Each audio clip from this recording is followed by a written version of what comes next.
Welcome back to my channel Madhu classes official. Friends, आज की हमारी वीडियो बहुत स्पेशल होने वाली है क्योंकि इस वीडियो में मैं एक बहुत इंपॉर्टेंट टॉपिक आपके साथ डिस्कस कर रही हूँ जो कि मैक्सिमम आया हुआ क्वेश्चन है और इसमें बच्चे बहुत ज़्यादा कंफ्यूज हो जाते हैं। ये वेरी शॉर्ट में या शॉर्ट में ज़रूर पूछा गया क्वेश्चन है। ठीक है, अगर आपको इस टॉपिक का कॉन्सेप्ट क्लियर हो गया फिर तो आप इसको कैसे शॉर्ट में भी कर सकते हैं, वेरी शॉर्ट में भी कर सकते हैं। इसीलिए मैं चाहती हूँ कि आप इस वीडियो को लास्ट तक देखें और चलिए शुरू करते हैं ज़्यादा देर ना करते हुए। ठीक है, टॉपिक है हमारा स्किमिंग एंड स्कैनिंग। स्किमिंग और स्कैनिंग, इसमें बहुत बच्चे कंफ्यूज होते हैं कि स्किमिंग क्या होता है और स्कैनिंग क्या होता है। देखिए, स्किमिंग एंड स्कैनिंग आपको आसानी से और जल्दी से जानकारी खोजने में मदद करता है। देखिए, ये एक इंपॉर्टेंट टॉपिक है। ठीक है, इसको हम नोट पॉइंट डाल के लिख सकते हैं कि जो स्किमिंग होता है या स्किमिंग हो या स्कैनिंग हो, ये आपको बहुत जल्दी सारी इन्फॉर्मेशन खोजने में हेल्प करता है। आपको कोई भी इंस्टेंट कोई भी इन्फॉर्मेशन चाहिए उसको खोजने में इस मदद करता है। अब देखते हैं स्किमिंग क्या होता है। स्किमिंग तब होती है जब आप लेखन में एक टुकड़े के माध्यम से पढ़ते हैं कि यह देखने के लिए कि इसके बारे में क्या है। ठीक है, जैसे कि अखबार जल्दी से दिन में सामान्य खबर पाने के लिए, पत्रिकाएं जल्दी से पता चलता है, लेख आप और अधिक विस्तार से पढ़ना। ठीक है, देखिए इसका स्किमिंग का मतलब होता है कि हम कोई भी टॉपिक है, ठीक है, उसको टुकड़ों में पढ़ते हैं। ठीक है, या फिर हम उसको इंस्टेंट पढ़ लेते हैं, जैसे कि न्यूज़पेपर हो गया, मैगजीन हो गया, ठीक है, या फिर कोई भी आर्टिकल हो गया। ये इस तरह का जो पढ़ना होता है ना, वो हमारा स्किमिंग कहलाता है। ठीक है, स्कैनिंग क्या होता है? स्कैनिंग तब होता है जब आप सवालों के जवाब खोजने के लिए अपनी आंखों से पेज को स्कैन करते हैं। एक ट्रेन, जैसे कि हवाई जहाज अनुसूची, एक सम्मेलन गाइड। देखिए, स्कैनिंग क्या होता है? मान लीजिए हमारे माइंड में कोई भी एक क्वेश्चन आया या कोई भी एक डाउट हुआ, तो हम उस पर्टिकुलर उस डाउट को क्लियर करने के लिए पढ़ते हैं। ठीक है, उसको हम स्कैनिंग कहते हैं। या फिर हमें कुछ चीज़ खोजनी है, जैसे कि मान लीजिए हवाई जहाज़ की टिकट हो गई, ट्रेन की टिकट हो गई, या कोई बिजली का बिल हो गया, या मॉल का बिल हो गया, किसी का भी पर्टिकुलर बिल हो गया, कोई भी एक गाइडलाइंस हो गई, हम पर्टिकुलर उस चीज़ को ही पढ़ेंगे तो उसको कहते हैं हम स्कैनिंग। ठीक है, हम उस चीज़ को खोजते हैं, वो स्कैनिंग। और स्किमिंग क्या होता है? स्किमिंग किसी भी हम कोई भी एक अपनी नॉलेज के लिए, जानकारी के लिए कोई भी पठन को पढ़ना हमारा स्किमिंग कहलाता है। यही है स्किमिंग एंड स्कैनिंग। स्किमिंग जैसे कि मान लीजिए हम कोई रिवीजन एग्जाम में जा रहे हैं, रिवीजन हमें करना है, हम उस चीज़ को जल्दी जल्दी पढ़ेंगे। टॉपिक है, टॉपिक को जल्दी जल्दी पढ़ेंगे तो उसको कहते हैं हम स्किमिंग। यही है दोनों के अंदर डिफरेंस, स्किमिंग और स्कैनिंग के अंदर। अब देख लें, इसके अंदर हम डिफरेंसेस देखते हैं। ठीक है, कि डिफरेंसेस क्या क्या हैं। स्किमिंग तकनीकों में परिचय, मुख्य समाचार या अनुच्छेद का पहला वाक्यांश पढ़ना शामिल है। दूसरी ओर स्कैनिंग का मतलब है विशिष्ट जानकारी की तलाश में पूरे पाठ को जल्दी से देख लेना। ठीक है, यही है कि स्किमिंग क्या हो गया? हमने कोई भी समाचार पढ़ा, कुछ भी अनुच्छेद पढ़ा, ठीक है, वो स्किमिंग हो गया। लेकिन हमें किसी जानकारी की पर्टिकुलर उस विशिष्ट जानकारी के लिए हम उस चीज़ को पढ़ रहे हैं जल्दी जल्दी, तो उसको हम कहते हैं स्कैनिंग करना। स्किमिंग एक त्वरित पठन विधि है, जबकि एक स्कैनिंग एक चयनित पठन विधि है। देखिए, स्किमिंग जो है हम अपनी कन्वीनियंट के अकॉर्डिंग पढ़ते हैं, ठीक है, अपनी उसके लिए इन्फॉर्मेशन के लिए पढ़ते हैं। लेकिन स्कैनिंग जो है वो हम ऑप्शनल पढ़ते हैं, चयनवादी पठन विधि, हम उसको ऑप्शनल पढ़ते हैं। जैसे कि हम देखते हैं कि अगर हमें कहाँ जानकारी मिलेगी हम पर्टिकुलर उसी पे जाते हैं। लेकिन जो स्किमिंग है, स्किमिंग हम उसको आराम से पर्टिकुलर एक एक टॉपिक को पढ़ते हैं। स्किमिंग में न्यूनतम समय में सामग्री की अधिकतम मात्रा पढ़ना शामिल है। स्कैमिंग में बहुत सारी चीज़ें हम अधिक मात्रा में पढ़ लेते हैं, कम समय में बहुत सारी चीज़ें पढ़ लेते हैं। लेकिन स्कैनिंग जो है तेज़ी से कुछ खोजने की एक विधि है। यही है दोनों में डिफरेंस, स्किमिंग एंड स्कैनिंग में। आई होप आपको ये क्लियर हो गया होगा। देखिए, ये जो सारे टॉपिक मैं आपसे डिस्कस कर रही हूँ वो वेरी शॉर्ट क्वेश्चन में पूछे गए क्वेश्चन है। ठीक है, ये बहुत बच्चे कंफ्यूज होते हैं इस चीज़ में। जैसे अगर होती वही चीज़ है लेकिन वो उसका पूछने का तरीका अलग हो जाता है। जैसे कि पढ़ने की रणनीति, ये भी शॉर्ट में काफ़ी बार पूछा गया क्वेश्चन है कि पढ़ने की रणनीति क्या होनी चाहिए या पढ़ने की रणनीति कैसे बनानी चाहिए। ठीक है, मैकेनिज्म फॉर रीडिंग। देखिए, सबसे पहले अक्षर अल्फा न्यूमेरिक संकेत और प्रतीकों को पहचानना। सबसे पहले क्या होता है कि हम अक्षरों को पहचानते हैं। मान लीजिए ए है, बी है, सी है, हम पहले इनको अक्षरों को पहचानते हैं। ठीक है, उसके बाद में अल्फा न्यूमेरिकल संकेतों और प्रतीकों को डिकोड करना, उसके बाद में उनको डिकोड करते हैं, मतलब उनको बनाना सीखते हैं। मान लीजिए छोटे बच्चों को ऐसे बिंदु रख देते थे, पहले इस तरह से वो ए बनाना सीखता था, ठीक है, ओ बनाना सीखता था, ठीक है ना, उसको डिकोड करना, लिखे हुए का अर्थ समझना। उसके बाद में अगर वो लिखना सीख गया उसके बाद में उसको लिखे हुए को समझाना, उसको अर्थ समझाना। ठीक है, ये इनके 3 कॉन्सेप्ट होते हैं, ये 3 रणनीति होती हैं। सबसे पहले प्रतीकों को पहचानना, जो भी प्रतीक हैं ए बी सी, ठीक है, या लिखने के वाक्य कोई भी, उनको पहचानना। उसके बाद में उनको लिखना सीखना, डिकोड करना, उन प्रतीकों को डिकोड करना, जोड़कर लिखना। ठीक है, प्रतीक लिखना, फिर उनको जोड़कर लिखना और वाक्य के रूप में लिखना, फिर उन चीज़ को समझना, जो भी तुमने लिखा है उस चीज़ को समझना। ये 3 इसकी रणनीति हैं। ठीक है, इसके लिए क्या होता है? सबसे पहले एक eye scan distance between eye and book to read clearly. इसके लिए क्या है कि आंखों का और बुक का जो रीड करने की जो डिस्टेंस है वो एकदम क्लियर होनी चाहिए। मान लीजिए हम बिल्कुल आंखों के सामने बुक को रख दें, क्या हम पढ़ पाएंगे? नहीं पढ़ पाएंगे। इसीलिए जो उनकी आई, आंख की और बुक की जो डिस्टेंस होगी वो एक पर्टिकुलर मेंटेन डिस्टेंस होनी चाहिए। Eye movement, the number of word read in one complete movement of the eyes. Eye का मूवमेंट बहुत एक पर्टिकुलर कांस्टेंट होना चाहिए कि जो हम एक बार देखने पर हम एक वर्ड को रीड कर लें, ठीक है। जो हमारी आइज़ का मूवमेंट है वो इस तरह होना चाहिए कि हम एक बार मूव करने पर, एक रीड करने पर एक पूरा जो वर्ड है, नंबर ऑफ वर्ड्स है, वो हम पढ़ लें, ठीक है, आई के एक मूवमेंट पर।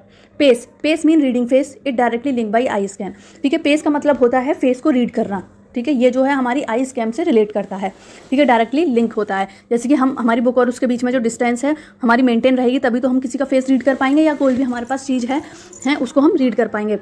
Friction, in the process of reading the eyes are moving, पढ़ने के जो प्रोसेस में हमारी आंखें जो मूव करती हैं, these eye movement are called jumps, वही जो आई का जो मूवमेंट होता है उसको हम जंप्स कहते हैं, ठीक है। मान लीजिए अगर हम पढ़ना है तो हमारी जो आंखें इधर उधर मूव करेंगी, कभी राइट लेफ्ट सेंटर मूव करेंगी, इसी मूवमेंट को हम क्या कहते हैं, जंप्स कहते हैं।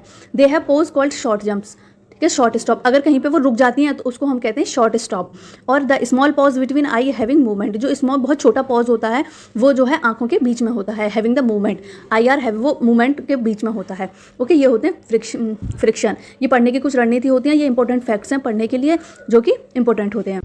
स्ट्रेटेजी ऑफ इफेक्टिव रीडिंग को इफेक्टिव बनाने के लिए स्टडीज़ क्या होनी चाहिए। सबसे पहले हमें देखना है क्या पढ़ना चाहिए, क्यों पढ़ना चाहिए, कहाँ पर पढ़ना चाहिए और किस तरह पढ़ना चाहिए और कब पढ़ना चाहिए। ये इनके 5 स्टेप्स होते हैं रीडिंग को प्रभावित बनाने के लिए।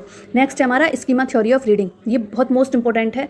ये पूछा जाता है कि स्कीमा थ्योरी क्या होती है रीडिंग की, ठीक है। इसको आप बहुत अच्छी तरह से इसका कॉन्सेप्ट क्लियर कर लीजिएगा। स्कीमा थ्योरी जो है संज्ञानात्मक विज्ञान की एक शाखा है जो इस बात से संबंधित है कि मस्तिष्क कैसे ज्ञान को संरचना करता है। एक स्कीमा किसी विषय या घटना के लिए ज्ञान की एक संगठित इकाई है।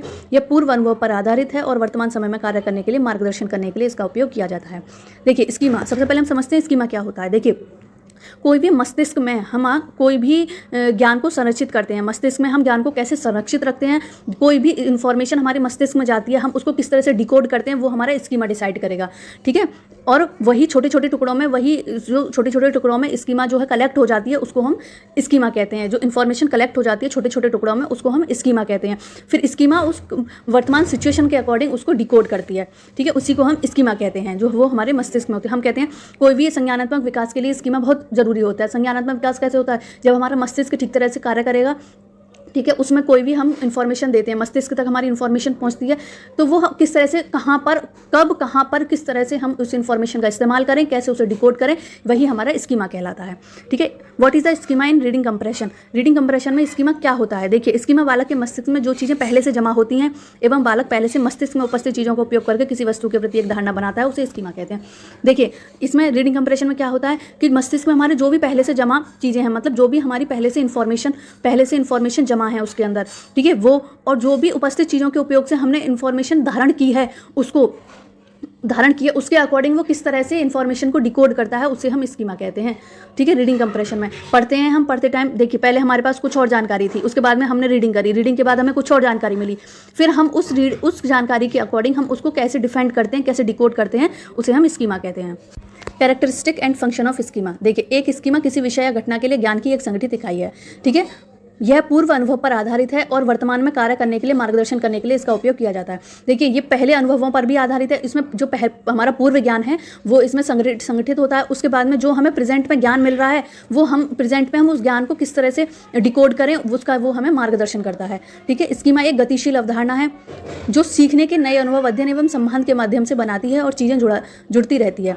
स्कीमा नए ज्ञान और सूचना के पृष्ठभूमि तैयार करती है। एक स्कीमा एक संज्ञान ढांचा या अवधारणा से जो जानकारी की व्यवस्थित और व्याख्या करने में मदद करती है। स्कीमा हमें हमारे वातावरण में उपलब्ध विशाल मात्रा जानकारी की व्याख्या करने में योग्य बनाती है। कुल मिला के इसका पूरे का कहने का मतलब यही है कि जो स्कीमा है वो संज्ञानात्मक विकास पर आधारित होती है, वर्तमान ज्ञान पर को मार्गदर्शित करती है। इसका जो गतिशील अवधारणा होती है, कॉन्सेप्ट जो है वो गतिशील होता है, क्रिटिकल थिंकिंग पर डिपेंड होती है, लॉजिकल थिंकिंग पर डिपेंड होती है और ये पूर्व ज्ञान के साथ साथ नए ज्ञान का मार्गदर्शन भी करती है, ठीक है। स्कीमा का क्या रोल है रीडिंग में। स्कीमा सिद्धांत सभी स्तरों के छात्रों में अमूर्त प्रदान करती है। यह सिद्धांत छात्रों के नवीन ज्ञान को पूर्व ज्ञान से जोड़कर सीखने में सहायता करती है, ठीक है। वही है जो मैंने आपको पहले बताया, पूरा जो पुराना ज्ञान है उसको जो जोड़कर नए ज्ञान को सीखने में मदद करती है, नए ज्ञान का मार्गदर्शन करती है या वर्तमान ज्ञान का मार्गदर्शन करती है।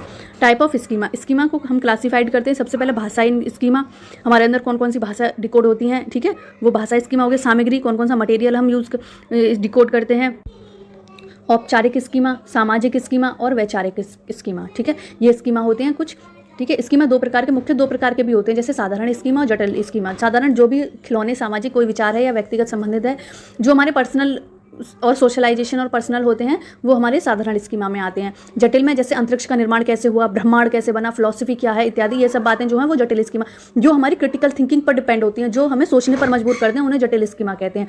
जैसे साधारण से हम जटिल की ओर जाते हैं, ठीक है। स्कीमा में साधारण से हम जटिल की ओर जाते हैं, ये स्कीमा का प्रकार है। हम पूछते हैं ना, स्कीमा जो मस्तिष्क कार्य करता है साधारण से जटिल की ओर, जो स्कीमा कार्य करता है वो साधारण से जटिल की ओर, ठीक है, नॉर्मल से क्रिटिकल थिंकिंग की ओर कार्य करता है। स्कीमा थ्योरी का जन्म कब हुआ, क्या प्रतिपादित है, इसका देख लेते हैं थोड़ा सा।